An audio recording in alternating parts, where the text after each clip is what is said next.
look at what we have here. This is the coolest iPad cover I've ever seen. So this is really inconsistent with what I'm about to show you, but just go with it anyway, okay?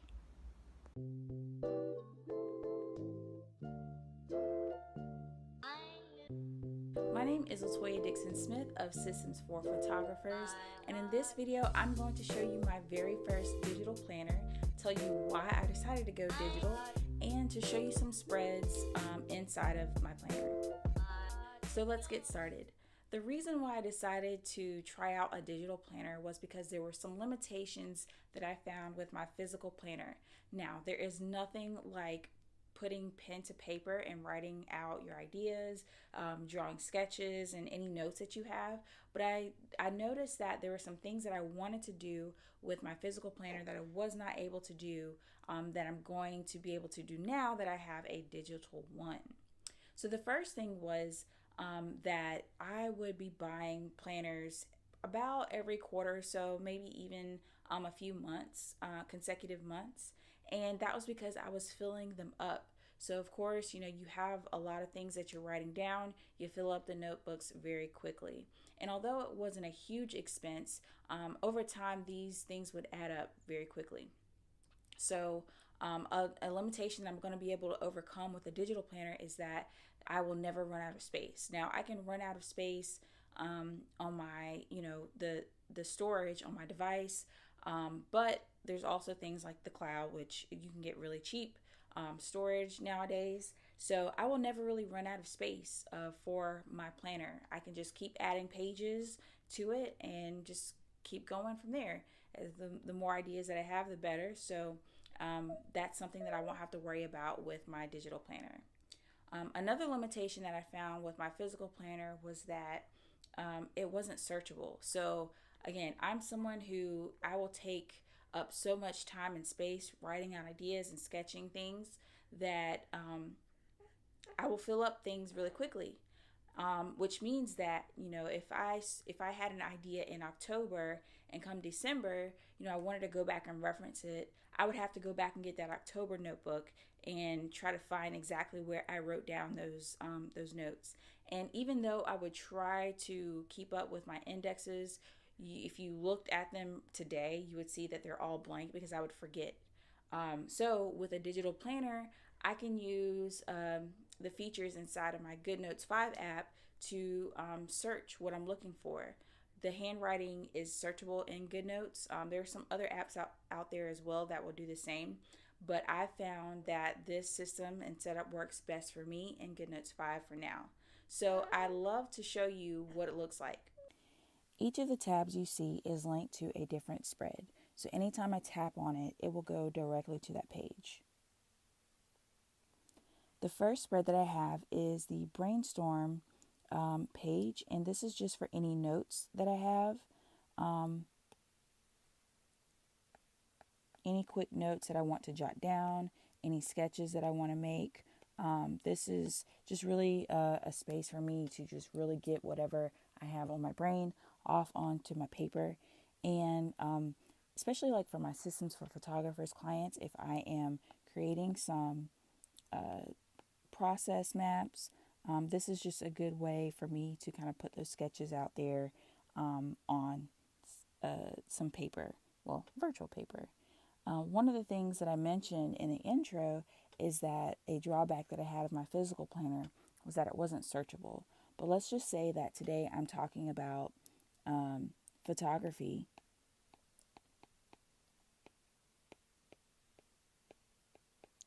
And I need to go back and reference what I had written a few months prior.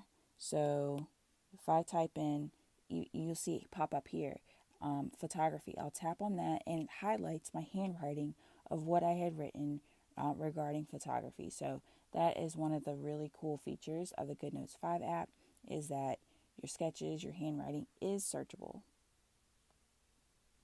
So let me go to the next spread, which is my weekly spread, and this is just to show my week at a glance. So each week I will come in here and pretty much just plan out my week. And right now I'm just creating some boxes just to put the dates in. With my physical planner, this would take me probably about an hour or so just to draw out each of the spreads. So I would do one each week and of course one each month. But with the digital planner, I already have my spreads pre-made, exactly how I want them. And all I have to do is just add in a few custom notes like the dates and things like that. So that's one of the really cool things about this app. And let's just say that, for my weekly spread, I have appointments that are coming up. So I'll just put appointment with midwife at 2:00. So every day I'll come in and look at my weekly spread and see if there's anything that I have coming up. But it's just great to see everything all on one sheet planned out. The next spread that I have is my daily spread, and this is just for any day-to-day notes that I have. If I have any, if I have any appointments that are coming up, or if I have any notes from my work that day, I'll put it here. Or if I have anything on my to-do list, like film, digital planner, video, I'll put it here. And once I'm done with that, boom, check it off the list. My highlight spread is simply for me to highlight myself, to jot down and document any wins that I have, so that I can celebrate myself a little more. I am not so great at giving myself grace, and so one of the things that I want to be intentional about is highlighting the things that go well. Having something to celebrate. A lot of the times at the end of the year, we like to go back and look at what went well, some of the things that we were excited about, that we were happy about.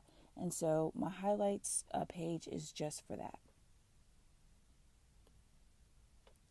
Affirmations and gratitude. So this page is for me to write down what I'm grateful for each day. And there's space to do that, as well as write down things that I am telling myself to affirm myself, whether it be in business, whether it be personal. I want to make sure that I am keeping a positive mind, but also keeping a healthy mindset about how I view myself, because self-love is important.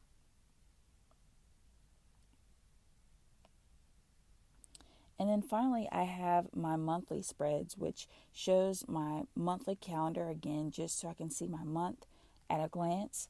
There's some space at the bottom for some notes. I didn't want to put specific things down there because I usually don't have too many recurring notes that I do every month. And I really do love the flexibility of having blank space to create what I want and what I need. So that's why that blank space is there. And also to the right, you'll see my money goals tracker, which is something I started after I did a Money Vibes Bootcamp with Tanya Rainier. And this is just for me to keep track of my income. So anytime I reach these money milestones, I will color them off. And my goal is to reach 10K in a month. So anytime I get to the next $400 increment, I will color it off. Having trackers is, you'll see a lot of planners, whether they're bullet journalists or people who do other types of planners, they'll have some kind of tracker, because you find that with any sort of habit, if you are tracking it, if you are looking at it day to day or even month to month, then it's getting done. And so that is the reason why I have that here.